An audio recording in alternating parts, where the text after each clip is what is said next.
Okay, let's cut through all the noise. We're not talking about retail hype or what's trending on Twitter today.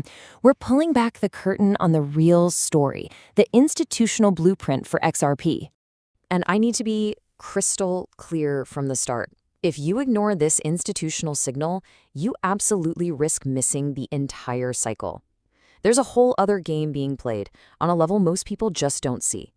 And right now, we're going to flip on the lights.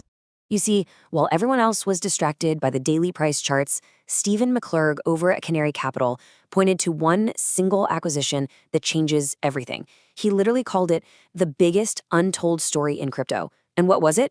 Hidden Road. That right there is the twist. It's the piece of alpha the mainstream completely missed. So that begs the question, right? What is this secret blueprint that institutions are using for XRP? Well, by the end of this explainer, you are going to understand the exact mechanics they are putting into place as we speak. First things first, let's talk about the Hidden Road secret. Think of this as the hidden plumbing, the backstage infrastructure that's being built while everybody else is just watching the front door. And to get this, you really need to understand one key concept: securitization. All this means is taking real-world assets, RWAs, things like real estate, debt, even commodities, and turning them into digital tokens that can be treated instantly on a blockchain. And this right here, lays out the process perfectly. Hidden Road, which by the way is now Ripple Prime, provides that crucial infrastructure. It's the on-ramp. They allow these huge institutions to tokenize those real-world assets and then place them directly onto the XRP Ledger. And the result? According to insiders like McClurg, we're looking at a massive increase in volume. This isn't just a guess, it's a process that's already in motion. So you might be asking, why the XRP Ledger? I mean, why not Ethereum or something else? Well, for institutions, it all comes down to a really critical strategic decision. Let's call it the Apple versus Android choice. This analogy from Matt Hougan, the CIO of Bitwise, is just brilliant. He looks at Ethereum like it's Android. It's broad, it's general purpose, and let's be honest, it can get a little messy. Institutions, on the other hand, often want the Apple experience, a clean, integrated, purpose-built system that's secure and designed for one specific job. For finance, that's XRP.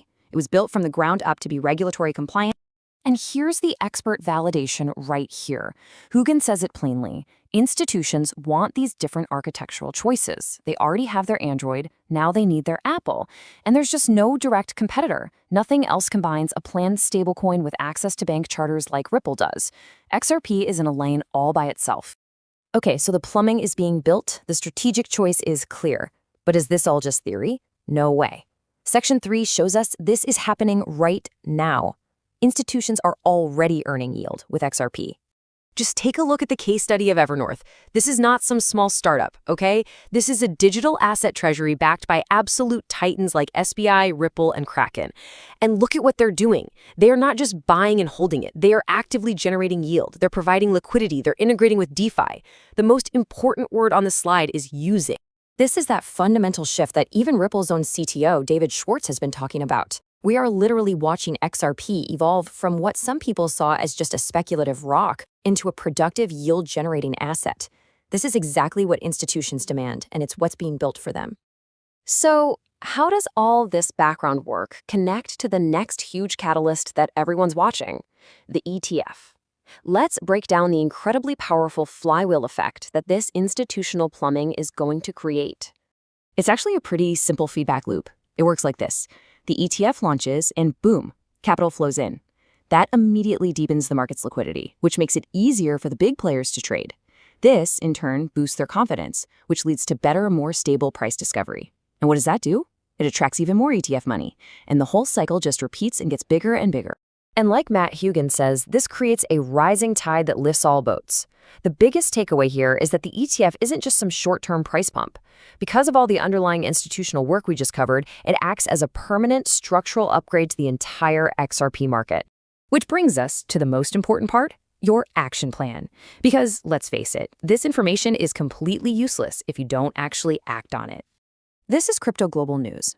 And for all of our viewers in the US, I need you to listen very closely.